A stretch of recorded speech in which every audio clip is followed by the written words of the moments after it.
সরকার এখন ব্যস্ত হচ্ছে পশ্চিমবঙ্গের জন্মদিন পালনে। 47 সালে দেশ স্বাধীন হয়েছে।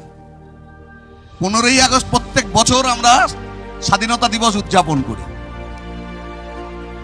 এই ভারতের একটি অঙ্গরাজ্যের নাম পশ্চিমবঙ্গ, একটি রাজ্যের নাম পাঞ্জাব। এই রাজ্যগুলোর আবার জন্মদিন, আবার জন্মদাতা এবং তার উদযাপনের জন্য ফতোয়া জারি করা, সবাইকে তা করতে হবে, তাতে মেতেছে। আরে তুমি নতুন সরকারে এলে, তোমার পূর্বসূরীরা কেউ কখনো ভাবতেই পারেনি যে বাংলায় ক্ষমতায় আসা যায়। মানুষের শিক্ষা, স্বাস্থ্য, কর্মসংস্থান, জীবন জীবিকা, রুটি রুজি, কত কিছু করার কথা। বিরাট কর্মযজ্ঞের মধ্যে তুমি নেমে যাবে, এটা তো মানুষ দেখতে চেয়েছিল। বা যে কোনো এ ধরনের হঠাৎ একটা সরকার যদি আসে, তাহলে তাদের মধ্যে তো সেই বোধ তৈরি হবে, আমি কিছু করে দেখাই। কিন্তু কি করে দেখালেন? প্রথমেই চলে গেলেন নিউ মার্কেটে হকার উচ্ছেদ করতে, তারপর চলে গেলেন তপসিয়াতে বেআইনি নির্মাণ ভাঙতে। শতরূপ আছে, আপনারাও ভিডিওতে দেখেছেন, সোশ্যাল মিডিয়াতে দেখেছেন। কি হয়েছিল? প্রথম দুটো বাঁচলো কেন? প্রথম দুটো বাঁচলো হচ্ছে যে এইখানে মাইনরিটি মুসলমান মানুষ বেশি আছে, সেই কারণেই দুটো বাঁচলো। কিছু বছর ধরে পশ্চিমবাংলা রাজনীতিতে হিন্দু মুসলমান ভাগ করা হয়েছিল। হিন্দু হলে ভোট দিতে হবে বিজেপিতে, মুসলমান হলে ভোট দিতে হবে তৃণমূলে। এই ধারণার মধ্যে বহু মানুষের মধ্যে এই বিভাজন স্পষ্ট করা হয়েছিল। তাহলে বিজেপি এই দুটো জায়গা বাঁচলো যাতে পপুলার সাপোর্ট, যে ভোটেও জিতে এসছে, এই সমর্থনটা ও পায়, তার উপরে দাঁড়িয়ে আক্রমণ করা যায়। আর একবার যদি বুলডোজার সমাজে গড়িয়ে দেওয়া যায়, তাহলে তারপরে বুলডোজার চলতেই থাকবে, চলতেই থাকবে, চলতেই থাকবে। 4 তারিখে কাউন্টিং হয়েছে, আর সিপিআইএম ঝান্ডা নিয়ে 8 তারিখে কলকাতা শহরে মিছিল করছে। অনেকে বলছে আর কিছুদিন দেখলে হতো না, সবে সরকার এলো। লেনিনের মূর্তি ভেঙে দিয়েছে, গলাটাকে কেটে মাথাটা নিয়ে ফুটবল খেলছে। লেনিন কি কাটমানি নিতে গিয়েছিল? লেনিন কি পঞ্চায়েত লুট করেছে? 7 মহলা বাড়ি বানিয়েছে? তাহলে এটা হচ্ছে বিজেপি আরএসএস এর বামপন্থা সম্পর্কে ওদের যে ঘৃণা, তার বহিঃপ্রকাশ ঘটেছে, জান্তব উল্লাসের মধ্যে দিয়ে তার প্রকাশ ঘটিয়েছে।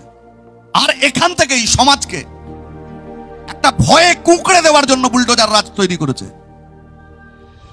কিন্তু এই দুয়ের পরে মানুষ কি দেখলেন? শিয়ালদা স্টেশন ফাঁক করে দিল, তারপরে দেখলেন দমদম সব উঠিয়ে দিল। যাদবপুর নির্মম অত্যাচারের সাক্ষী দেখলেন মানুষ। AK-47 AK-56 নিয়ে সেন্ট্রাল ফোর্স দাঁড়িয়ে গেল। লড়াই কার সাথে হচ্ছে? এ রাজ্যের, এ দেশের গরিব গুরুব মানুষ যারা রাস্তায় নানান জিনিসপত্র বিক্রি করে, যাদের পথ হকার বলে, যাদের রেল হকার বলে, তাদের উচ্ছেদ করবার জন্য AK-47 AK-56 টেরোরিস্টদের সাথে লড়াই হচ্ছে। দেশের সীমান্তে বহিঃশত্রুর সঙ্গে লড়াই হচ্ছে। কি কারণের জন্য এটা দেখানো? সমাজকে এটা দেখানোর মধ্যে দিয়ে ওরা যে স্লোগান তুলেছিল যে ভয় আউট, এই ভয় ইন, এই ভয় আউট ভরসা ইন।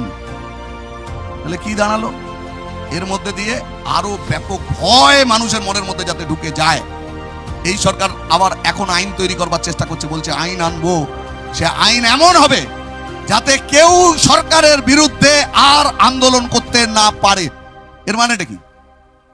এমনিতেই মমতা বন্দ্যোপাধ্যায় এই কাজ করেছিলেন। আমাদের প্রত্যেকের নামে অনেক অনেক মামলা, মিটিং মিছিল করবার জন্য মামলা।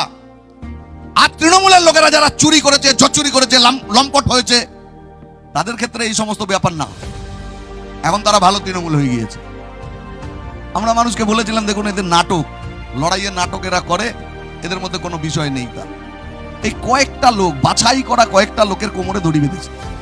বাছাই করা কয়েকটা লোককে 8 বছর আগে কার সাথে গন্ডগোল হয়েছিল, মারামারি হয়েছিল, সেই কেসে তুলে নিয়ে গিয়েছে। কালকে দমদমের এক কাউন্সিলরকে তুলে নিয়ে গিয়েছে। ওর বিরুদ্ধে যা যা অভিযোগ আছে, সেই সমস্ত অভিযোগগুলোকে দূরে সরিয়ে রেখে একটা সাধারণ কিছু বিষয়ে, এটাই চারিদিকে চেহারা। কিন্তু টেলিভিশনে ফলাও করে এটা দেখানো হচ্ছে, ডিমের পর ডিম মারছে দেখানো হচ্ছে। কিন্তু যদি সত্যি দুর্নীতির বিরুদ্ধে এই সরকার লড়াই করত, তাহলে প্রত্যেকটা পৌরসভা, প্রত্যেকটা ব্লকে যারা অর্থনৈতিক এই ধরনের বিষয়গুলোর তদন্ত করে, এই ধরনের টিম বসাতো, হাজার হাজার কোটি টাকার দুর্নীতি, সেই দুর্নীতিগুলো সন্ধান পাওয়া যেত, যারা করেছে তাদের জেলখানাতে পাঠানো যেত।